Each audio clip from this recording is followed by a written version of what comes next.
Sanaa, ville des 1001 nuits, est-il vrai que ton emplacement fut choisi par un génie inspiré? Campé au cœur d'une vallée bénie, à l'atmosphère calme et tiède d'une nuit d'été, tu jouis d'un climat idéal chanté par les poètes. Tes maisons, pareilles à une couronne de perles et de rubis, rehaussent la beauté de ton site par l'harmonie de leurs couleurs et la pureté de leurs lignes. Ton architecture audacieuse serait d'origine babylonienne.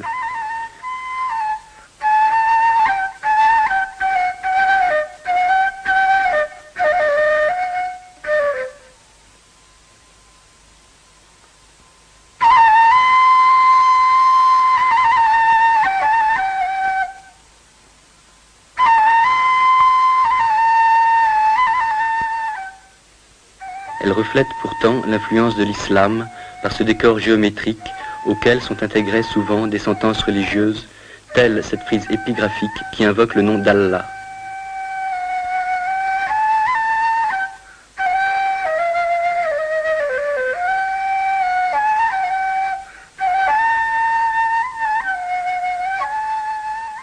Dans ces édifices, le système sanitaire laisse à désirer. Pas de cheminée, ni de tout à l'égout. Les eaux ménagères se déversent sur les murs et sèchent au soleil. Cette architecture, aux décors riches et fins, rappelle le filigrane des bijoux. Patiemment, avec la précision géométrique d'un architecte, l'orfèvre yéménite crée ses modèles et fabrique ses œuvres d'art en argent massif, tant de fois admirées.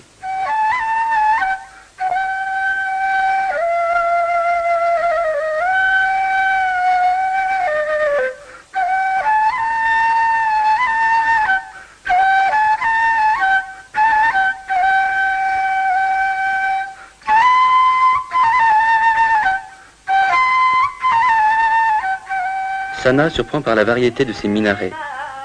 Minaret simple, unique fenêtre vers le ciel, minaret avec balcon et sommet en dents de scie, minaret quasi circulaire à base carrée, conservant le même sommet, minaret entièrement circulaire, minaret richement orné à l'extrémité bulbeuse. Dans le minaret de la mosquée Bakiria, le passage du carré au circulaire s'effectue par un étage polygonal de 16 côtés. Le dôme central est entouré de plusieurs petits dômes qui semblent lui servir de point d'appui.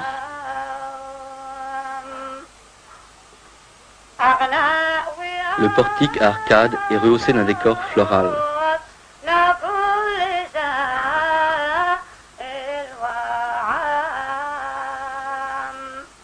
La richesse de cette tapisserie de plâtre ciselé fait de cette mosquée une remarquable œuvre d'art. La grande mosquée de Sanaa fut construite du vivant même du fondateur de l'islam, mais elle a subi au cours des siècles d'importantes transformations.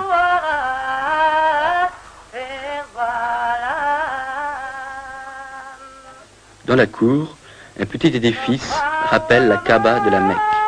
Remarquable de proportions, cette mosquée se distingue par son plafond délicatement décoré.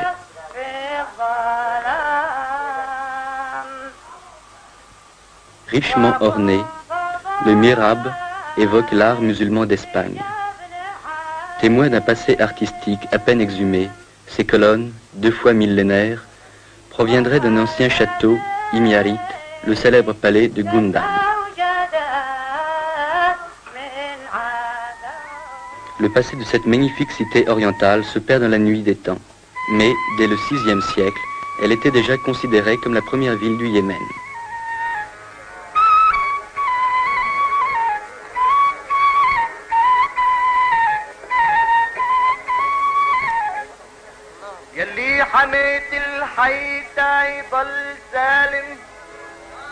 Proclamée le 26 septembre 1962, la République, dont on voit ici le palais présidentiel, la confirme dans son rôle de capitale de l'Arabie heureuse.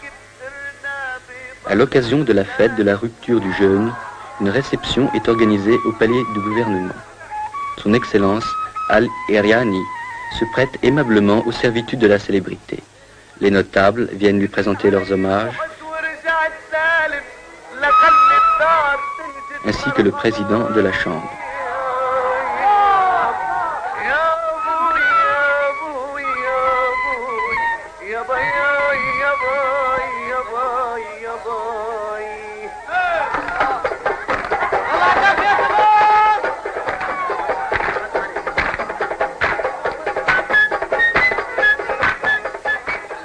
Le matin de cette journée de fête, les fidèles se sont rendus aux différentes mosquées de la ville, particulièrement à Mashhad, lieu de prière en plein air. Par groupe, plus ou moins important, ils effectuent la prière publique sous la direction d'un imam.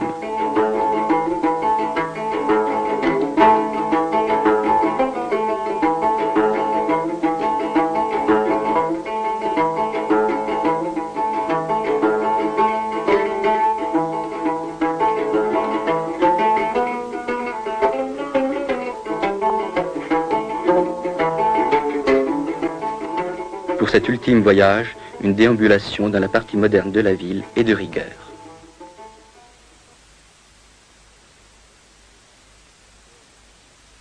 La magnifique porte du Yémen, orgueil de Sanaa, permet d'accéder directement au marché où sont vendus les différents produits d'un pays essentiellement agricole.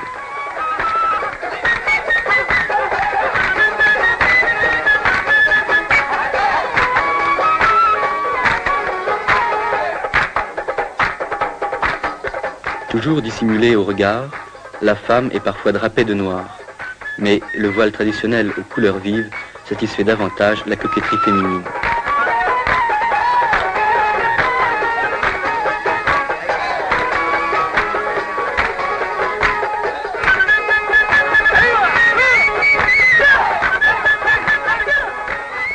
L'artisan yéménite travaille selon des méthodes ancestrales mais efficaces.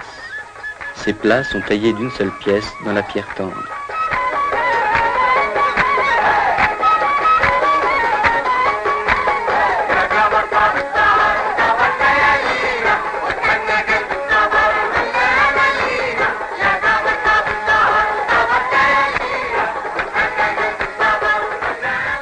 Jadis, les peaux yéménites étaient célèbres dans tout l'Orient. Trempée dans différentes cuves, la peau est lavée, nettoyée, tannée et lustrée. Ces différentes opérations sont effectuées en plein air, tant l'odeur qui se dégage des bains est suffocante.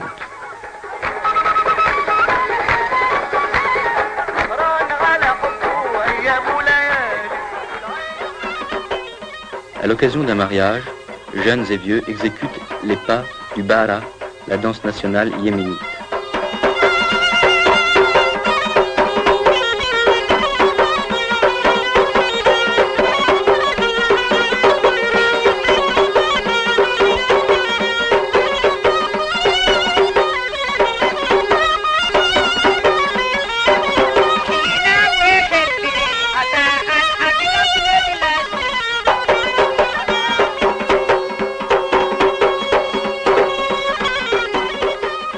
Étrange alliance de l'art et du sacré, les danseurs exécutent leurs pas à l'ombre du tombeau d'un ingénieur chinois décédé au service du Yémen.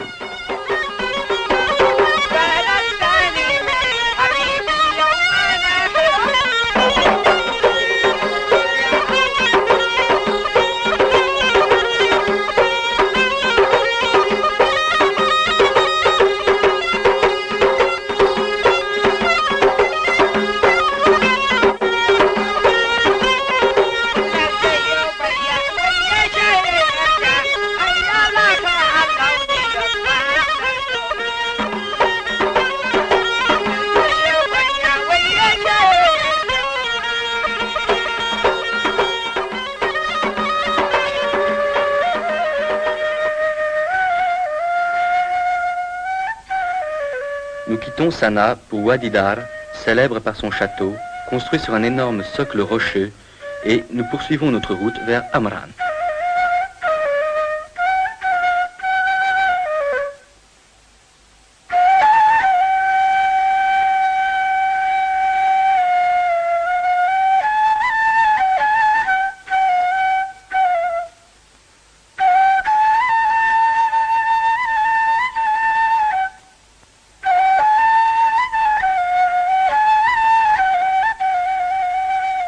Amran, gros bourg fortifié, garde encore ses anciens remparts en terre séchée.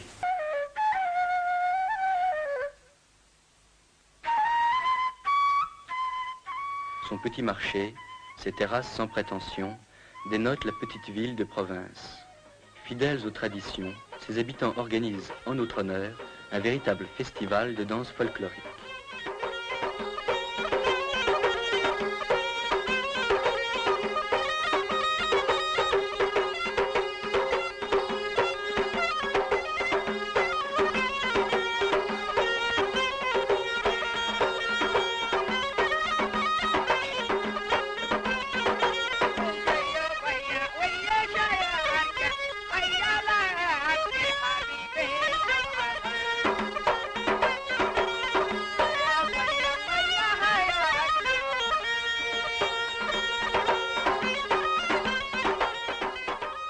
Les danseurs brandissent leur redoutable yambia, enroulent une serviette autour du bras gauche en guise de bouclier et exécutent un pas guerrier.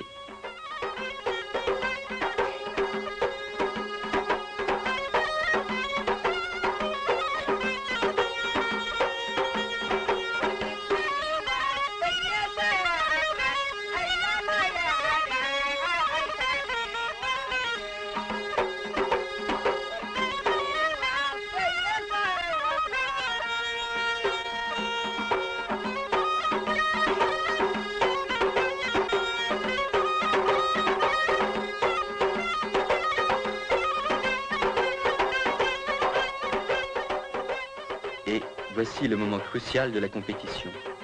Il oppose les deux meilleurs danseurs du village.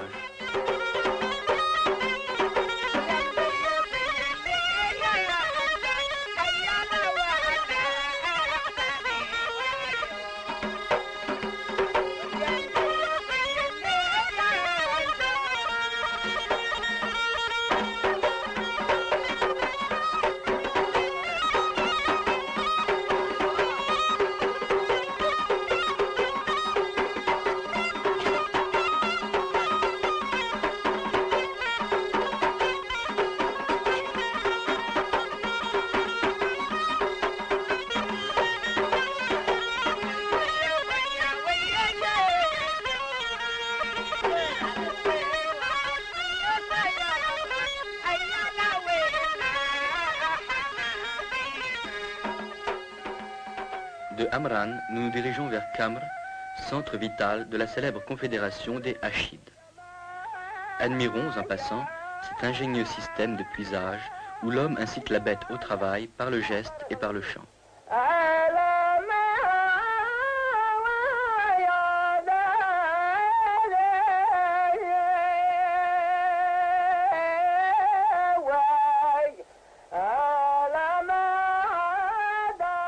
Non loin de la ville, dans une ferme isolée, vivent les tisserands. Ils appartiennent en effet à la catégorie.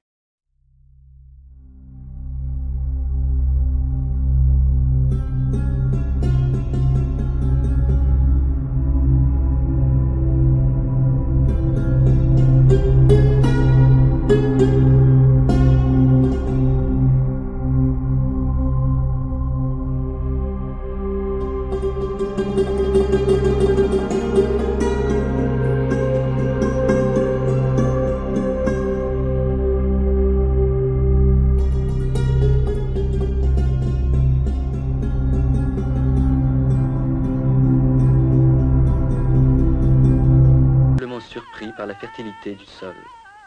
De loin, on entend le chant ancestral du battage.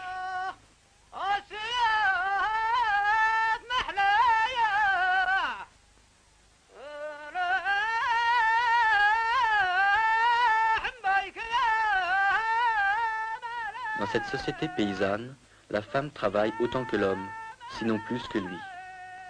Gardienne du foyer et fermière accomplie, elle aide son mari dans les travaux des champs, s'occupe des animaux domestiques et assure les besoins en eau de la maison. Nous dirigeons nos pas vers Haz, où, comme de coutume, nous sommes accueillis par la musique.